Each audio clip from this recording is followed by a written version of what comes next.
Straight Talk Wireless, no contract, no compromise.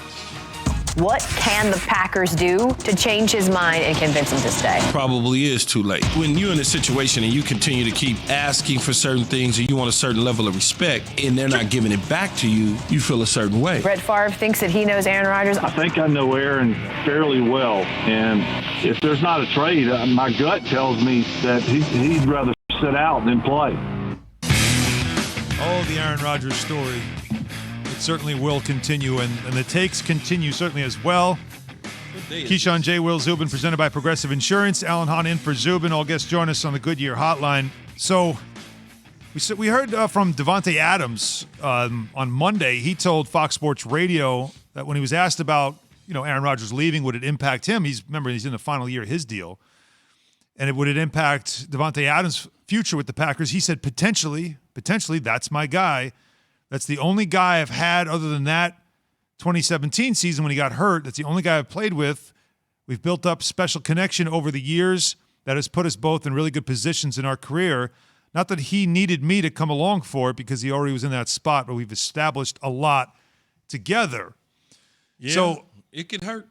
I mean, and that's another guy, obviously a very important player, a very important receiver target for Aaron Rodgers. But I want you guys to listen to something. So Matt Miller, who does our NFL draft, he contributes to our NFL draft coverage. We've had him on many times on the show talking draft, but we've never heard him quite like this. When we talk about, we're trying to figure out, all right, who's to blame, who's at fault, what happened in Green Bay. Here's Matt Miller on the Two Guys, a Girl, and a podcast talking about Aaron Rodgers and who's to blame. Hey, Aaron, maybe you should have run that touchdown in. I don't know. Scramble, right? No one talks about that. Don't have to worry about the field goal. Right? Yeah, that's what the answer on Jeopardy should have been. Excuse me, the question. What quarterback didn't run it in from the 3-yard line and then about a field goal? Oh, it was me. That actually, as you can see, really annoys the shit out of me because football it's on the front office, it's on the coaching staff, but it's on you as a player. And if you don't like the outcome, do better. Tell them how you really feel, Matt. Is that really Matt? That sounds like is that really? That sounds like a fan after a couple of drinks. Is that really Matt? Real talk. Yeah, that sounds like a fan. Exactly. Jay. A couple of drinks. Is that really? Like, what are you doing? Like we've had him. What are you doing? He breaks down draft and players and keeps it very technical. And while we're hearing this, and that's this the 9 to 5, Matt. This is the 6 to after hours, Matt. Here's what I would say: no matter what Matt it is, I don't like it. Okay, and I like Matt. Passion. But I don't like that. Is it the way he said it? Because he's not wrong, Key. He's not. It's more. Is it more the way he said it? I hate to be that guy as a fan. I get it. You think you know this or you know that until you actually are in Aaron Rodgers' shoes in that particular moment. Don't tell me he needs to run it in and because you don't know. You don't know what's going through his mind in that particular moment, at that particular time. There's all sorts of things on the football field, Jay, in Allen. 100 miles an hour, man. It's a lot to process. It's a lot that goes on. You're thinking one thing. You see color flash. You see something different. Yes, do we look at it from a distance and say, man, it sure look easy to run in there? Get your ass on the field and see what it feels like. But, Key, you don't think Aaron Rodgers the next day went back and watched tape? Like, yes. We've all done that. Like, you go back and watch tape and like, damn. Yes, damn, absolutely. Like, I could have done that in that moment. At that time, yes, we go back and we look at the tape and we go, damn, we could have came. That Man, have been a touchdown. If I would have just did this. Mm-hmm. Even watching on the screen at home as we watched it, we talked about it. Mm-hmm. It looked like, he could have just walked in. But when you're actually on the field, it's not the same. But isn't that color flashes, things flash, you see something. Okay, but that's why it's important for Aaron Rodgers to have said more than what he said after that game. Well, that was the play it was called.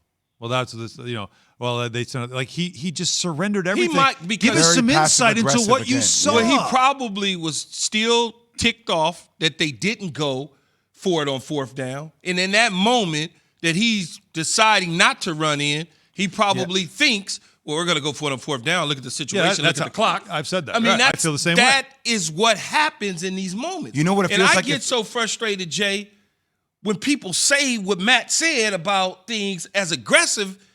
You ain't even been out on that field like that at the pro level, man. I see. Please. Knowing Key, it was more the tonality in which you say something like that, where it's like, hey, it's just easy to make that decision. Also, to back up Aaron Rodgers a little bit here, because I was Key. You and I both talked about the fact that looked way open on third down. Man, it looked like you could run walk that in. Like that would have been in the conversation, but it felt like, Alan, you wanted him to address that at the podium. It felt like that was one of the many things that have been festering for Aaron Rodgers leading up to that point. Yeah. It didn't feel like that was the only thing. It felt like a lot more had occurred. I'm with you. Over in time, the moment, that accumulated to get him to that point. And in the moment, he chose to internalize instead of maybe rip, stand at the podium and just absolutely rip. But I will say, though, that this is an example, though, Key. Yes. Of how, and Jay as well, both of you would have to understand this from my perspective. And I know I'm the media guy, I'm the the nerd with the notepad asking questions, but there is a purpose to it sometimes. And if it's not immediately after the game, then a week later or whatever it is, Aaron Rodgers, even if he did his own social media with a video saying, hey, I know that everybody's talking a lot about this play. I watched it back, and here's what happened. It eliminates all of that, though. Alan. I'm sorry, but I don't need to explain that to you. I don't need to explain why I didn't. You don't? No, I don't. I'm invested in you as a fan, and you don't think it's necessary? No, I don't think it's necessary. I would love to bring Kimberly A. Martin into this conversation. Kim A., how do you feel about this? Do you feel like Aaron Rodgers should have addressed people and kind of let them know? What do you think about Matt Miller's take? Oh, I love After Hours Matt, because that was some real passion. I know people in the Packers organization were probably like, yeah, you could have run that in, bro. Fans have thought that if you're going to be a player and feel some type of way about how ownership runs their business or how the front office or how head coaching goes, then yes, it's all about accountability. We talk about accountability in the NFL all the time, so players have to take accountability. But I take issue with Key right now saying I don't have to explain myself to you, because that's why, as a fan of the game, as a reporter, I'm not a nerd with a notebook like Alan, but as a reporter, there are questions that we have. And we are the conduit to the fans. The fans want to hear you say, you know what, my bad, I could have done this, but here's why I didn't. I think people in football get so worked up about, we don't have to explain all that. But they get upset when fans or reporters don't know all the coverages, don't know all the plays, don't know what's going on around you. So Key and I will talk about that separately. But yeah, I took offense to that a little bit. No, look.